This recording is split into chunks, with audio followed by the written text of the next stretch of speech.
이 무시무시한 넷플릭스 쇼는 폭력적인 결말을 담고 있기는 하지만 오징어 게임 그 이상이다. 지옥은 수십 년 동안 회자될 예외적인 드라마다. 한국 드라마 지옥이 오징어 게임에 이어 또 한 번 세계의 이목을 집중시키고 있습니다.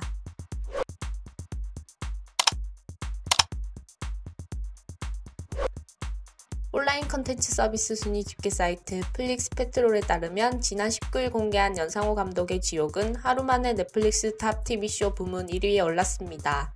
세계를 열광하게 했던 오징어 게임이 8일 만에 1위를 차지한 것을 단숨에 뛰어넘은 것입니다. 공개 하루 만에 1위에 오른 것은 한국 넷플릭스 드라마 사상 처음 있는 일인데요. 더욱 놀라운 것은 지옥이 1위에 오르자 그동안 1위를 지켜오던 오징어 게임이 2위를 차지하며 넷플릭스 TV쇼 부문에서 1, 2위를 나란히 한국 콘텐츠가 차지하는 진풍경이 펼쳐진 것입니다. 지옥은 넷플릭스 최대 시장인 미국에서도 놀라운 결과를 보여주었는데요. 22일 기준 3위에 오르며 오징어 게임에 이은 새로운 돌풍을 이어나갈 준비를 하고 있었습니다. 한때는 미국 내에서도 마이너한 장르라 불리며 주류 문화계에서는 여전히 무시당할 뿐이었던 한류 컨텐츠가 BTS와 각종 한류 드라마를 통해 점점 더 영향력을 넓혀가는 모습에 오늘도 한국인들은 국뽕에 취하곤 합니다. 대세문화의 종주국인 한국의 국민들이 어떻게 느끼든 한국의 문화가 확산되는 속도가 점점 더 빨라진다는 것은 더 이상 우리들도 막을 수 없는 시대적 흐름이 됐음은 부정할 수 없습니다. 이것을 단적으로 체감하게 될 수 있는 가장 직접적 사례는 기존의 세계 문화시장을 향유하던 기성세대가 아니라 뒤이어 바통을 넘겨받을 예정인 신세대가 한국의 문화를 어떻게 받아들이냐를 보면 쉽게 알 수 있을 텐데요. 2005년생인 이사벨 마이어스는 아직 10대 여고생이지만 굉장히 어릴 때부터 배우로서의 삶을 이어왔다고 합니다. 어린 나이에도 불구하고 수많은 영화, 드라마에 출연하면서 벌써 10년 이상의 커리어를 쌓은 장래가 촉망되는 여배우라 할 수 있습니다. 그녀의 인스타그램에 올린 사진들을 보면 친근한 느낌이 드는데요. 한국에서 찍은 사진과 한글이 종종 등장하기 때문입니다. 최근에는 등산하는 사진을 올리기도 했는데요. 한 한국인이 무슨 산이에요? 라고 묻자 마이어스는 콜로라도주에 있는 산이에요. 이름은 잘 모르겠어요. 라고 자연스럽게 한국어로 답했습니다.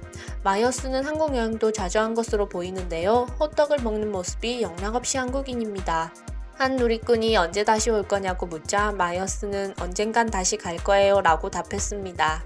지난 세월호 참사 7주기 때는 세월호 참사 희생자들을 추모하는 게시물을 올리기까지 했습니다. 마이어스는 능숙한 한국어 실력으로 7년 지났지만 잊지 않겠습니다 라는 글과 함께 잊지 않겠습니다 란 해시태그를 달았죠. 특히 그녀는 한국어를 배우는데 진심이라고 하는데요. 그녀의 피드 곳곳에서도 한국어를 쉽게 찾아볼 수 있습니다. 또한 줌을 통해 한국어를 가르치고 수업을 통해 얻게 된 금액은 필링 아메리카에 기부하고 있다고 하네요. 귀엽고 깜찍한 외모로 미국에서 많은 사랑을 받고 있는 배우 클레이 모레츠 역시 열렬한 한국 팬으로 유명한데요. 그녀의 공식, 비공식 방문을 합해 한국을 20회 이상 방문한 것으로도 잘 알려져 있습니다. 지난 2015년 그녀는 SNL 코리아에 출연해서 짧은 시간 갈고 닦은 한국어 실력을 뽐내기도 했었는데요. 당시 그녀는 한국 드라마를 너무 많이 본 미국인 여자친구 역할을 소화하며 김치 싸대기 씬을 재현했습니다. 그녀는 매번 한국 방문 시 정해진 스케줄 이외에 개인적인 시간을 할애하여 한국의 맛집을 탐방하는 것을 즐긴다고 합니다. 2020년 한국 방문 때에는 제주도까지 내려가 지역 특산물을 잔뜩 사서 본국으로 돌아갔다는 소리도 전해집니다. 한편 19살이 되던 지난 2016년 클로이는 남자친구와 관련된 기자의 질문에 나는 일식 음식점을 싫어한다. 나와 데이트를 하려면 제발 일식 음식점에 가서 니기리를 사줄 생각을 말아라 라고 했습니다. 그리고 지난 2020년 영화 섀도우 인 더 클라우드의 제작 발표회 시 일본인 기자의 악의적인 질문을 그녀는 매우 재치있게 반박했습니다. 영화의 전반적인 질문이 끝나고 그녀와 관련한 몇몇 질문을 이어가던 중 한 일본인 기자는 당신은 한국 음식 그리고 K-팝 같은 한국 문화를 좋아하는 것 같은데 원래 비주류 문화에 관심이 많은가요? 클로이는 해당 질문을 듣고 잠시 놀란 듯 그 기자를 몇 초간 바라보았습니다. 그리고 이내 목소리를 가다듬고 마이크를 쥐고 말했습니다.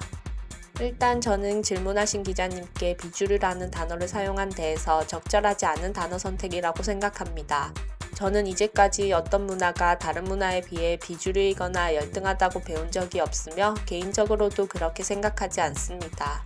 추가적으로 한국은 세계에 손꼽히는 선진국이며 그들의 문화는 세계인을 감동, 매료시키고 있습니다. 그리고 저는 저의 이런 취향 등이 결코 특별하거나 소수만이 공유하는 것이라고 생각하지 않습니다. 왜냐하면 실제로도 그렇지 않으니까요. 라고 답하며 한국의 문화를 폄하하는 듯한 일본인 기자의 질문에 정면으로 반박하는 똑부러진 인터뷰를 보여주었는데요. 앞으로 우리의 미래를 이끌어갈 세계의 젊은 세대들은 한국의 문화를 너무나도 당연하게 주류 문화로 받아들이고 있네요.